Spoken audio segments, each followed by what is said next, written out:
Bonjour à tous les sixièmes et à toutes les sixièmes et bienvenue pour cette troisième semaine de confinement. J'espère que tout se passe bien toujours pour vous, que vous arrivez à travailler avec sérieux. J'ai reçu quand même beaucoup de travaux, pas encore tous. Alors pour les élèves qui ont des grosses difficultés, n'hésitez pas à me contacter via l'ENT ou prendre contact avec votre professeur principal si jamais il y a des gros soucis. Mais quand même, pour beaucoup d'entre vous, je suis content, je reçois vos travaux. Avant de débuter, de vous parler de ce qu'on va faire cette semaine, je souhaitais revenir sur le début du chapitre, un petit peu comme d'habitude. Donc désormais, les corrections des activités numéro 1 et numéro 2 sont disponibles sur le Prezi. Donc vous allez trouver dans la semaine 1, dans l'onglet correction, la correction de l'activité 1, et dans la semaine 2, la correction de l'activité 2.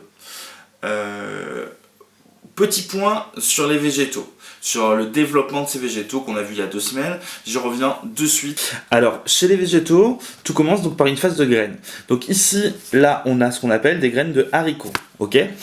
On voit qu'à côté, on a un autre type de graines, elles sont noires, cette fois-ci, elles sont beaucoup plus petites, ça ce sont des graines d'oignons.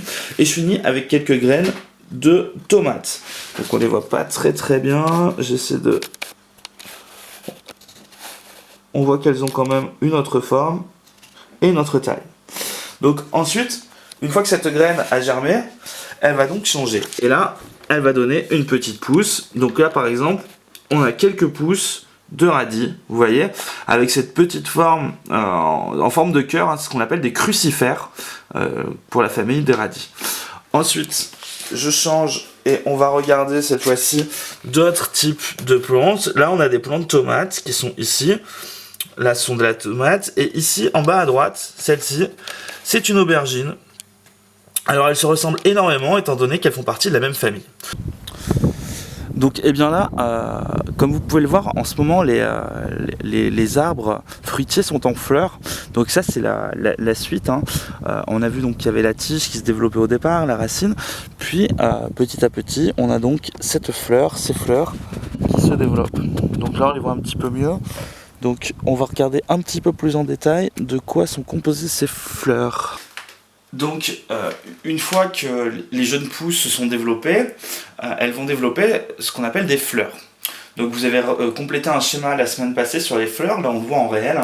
On a donc ce qu'on appelle des pétales, ici, à l'extrémité. Ici, des petits sacs, ce sont des étamines. On voit, ils sont un petit peu plus foncés, et au niveau des étamines, ce sont des sacs à l'intérieur, il y a du pollen. Et au centre, nous avons donc le pistil. Le pistil, il contient à l'intérieur, donc à l'intérieur du pistil, on a ce qu'on appelle les ovules. Pour qu'il y ait une reproduction, qu'est-ce qu'il faut ? Il faut que du pollen qui est au niveau des étamines passe dans le pistil, suive le conduit, le pistil il a un conduit creux à l'intérieur, et arrive jusqu'aux ovules. Et donc, si jamais il y a la fécondation, que ce pollen fusionne avec l'ovule, eh bien, on a la transformation, la fleur se transforme en fruit. Et c'est comme ça que les plantes à fleurs, les arbres fruitiers notamment, se reproduisent. Et à l'intérieur du fruit, par exemple, si je prends une pomme, il y aura des graines, les pépins de pomme, ce sont les graines, qui vont ensuite se reproduire.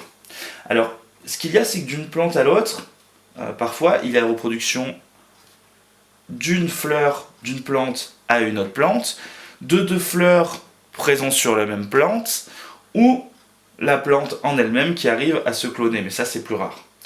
Et pour comprendre comment peut se reproduire une fleur, je vais vous montrer autre chose.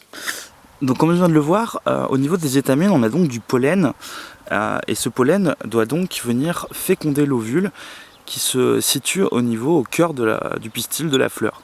Et comment ce pollen va donc faire pour passer d'une fleur à une autre, quand il y a une fécondation entre 2 arbres différents par exemple, ou simplement 2 fleurs différentes. Alors ça peut être le vent, ou ça peut être, comme on le voit ici, des insectes mellifères. Là on voit des ruches avec des abeilles, ce qu'on voit bouger ce sont des abeilles. Et donc ces abeilles vont venir butiner une fleur, au niveau de leurs pattes elles vont donc accrocher un petit peu de pollen, et en allant butiner une autre fleur, et elles vont passer le pollen d'une fleur à l'autre, et c'est comme ça que les plantes à fleurs vont se reproduire. Donc maintenant qu'on a vu la partie sur les végétaux, on va s'intéresser aux ténébrions, donc aux insectes qu'on a vu la semaine passée. Alors, le développement du ténébrion et des insectes en général. Comment il se passe? Alors, tout commence par l'éclosion d'un œuf. La première forme, c'est donc l'œuf. Et cet œuf va éclore pour donner naissance à une larve. On a donc ce petit verre de farine chez le ténébrion qui est la larve. Et donc cette phase de larve, cette phase larvaire, on dit, c'est une phase de croissance. Le ver va prendre en masse et va grandir. C'est ce qu'on peut vérifier sur vos graphiques d'ailleurs, les deux courbes sont croissantes. C'est des courbes croissantes, ça veut dire qu'il grandit et qu'il prend en masse. Une fois qu'on a passé cette phase larvaire, qui peut durer plus ou moins longtemps en fonction du type d'insecte, et bien là, on a une autre phase qui est sous forme de nymphe. C'est ce qu'on appelle une métamorphose, quand on change de forme, métamorphose, on change de forme. On a cette phase de nymphe qui va précéder la phase adulte. La phase adulte, c'est la dernière phase du ténébrion. Il gardera cette forme jusqu'à sa mort. Et donc c'est à partir de ce moment-là, à partir du moment où il est adulte, où le ténébrion peut se reproduire. Et donc donner naissance à des nouvelles générations. Pour cela, on a vu qu'il avait besoin d'un mâle et d'une femelle. Et il fallait qu'il y ait un accouplement. Donc sur l'onglet suivant, vous allez voir qu'il faut noter le cours qui est donc correspondant au grand 2, vous aviez noté le titre logiquement la semaine dernière, vous notez le cours du grand 2 et vous notez le grand 3. Le grand 3, donc, vous allez voir tout est indiqué, c'est le développement d'un être humain. Donc, dans un premier temps, on a vu les végétaux, on a vu un animal qui est un insecte, et on va voir un autre animal, même si c'est un animal particulier, l'être humain, qui est un mammifère, et on va voir que le développement est un petit peu différent chez nous que chez un ténébrion, par exemple. L'activité consiste à l'aide de documents, donc vous allez voir sur le troisième onglet, vous allez avoir encore des documents à lire et à analyser, et vous allez devoir produire une frise du développement d'un être humain. C'est exactement le même exercice que la dernière question de l'activité de la semaine dernière. Okay, c'est simplement parce qu'il y a des élèves qui n'ont pas réussi à faire cette question, il y en a d'autres qui n'ont pas très bien saisi, donc là vous allez regarder la correction de la semaine 2, comment j'ai réalisé cette petite frise, et vous réalisez celle de la semaine 3. Alors c'est uniquement la seule activité qu'il y a à faire pour cette semaine, pourquoi?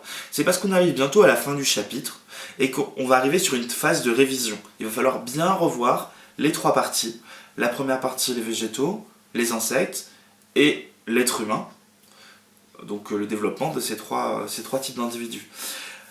Il restera plus qu'une activité la semaine prochaine où on parlera un petit peu plus du développement des êtres humains au moment de la puberté. Mais ça, j'y reviendrai la semaine prochaine. Voilà, donc là, commencez bien à réviser. Il y aura une évaluation qui va suivre. Je ne sais pas encore sous quelle forme, je ne sais pas comment on va pouvoir évaluer, mais il y aura une évaluation qui va suivre. Et puis sur ce, je vous souhaite de passer une bonne semaine. Bon courage à tous, j'espère que vos proches ainsi que vous, vous êtes tous et toutes en bonne santé. Et puis je vous dis à bientôt. Allez, au revoir.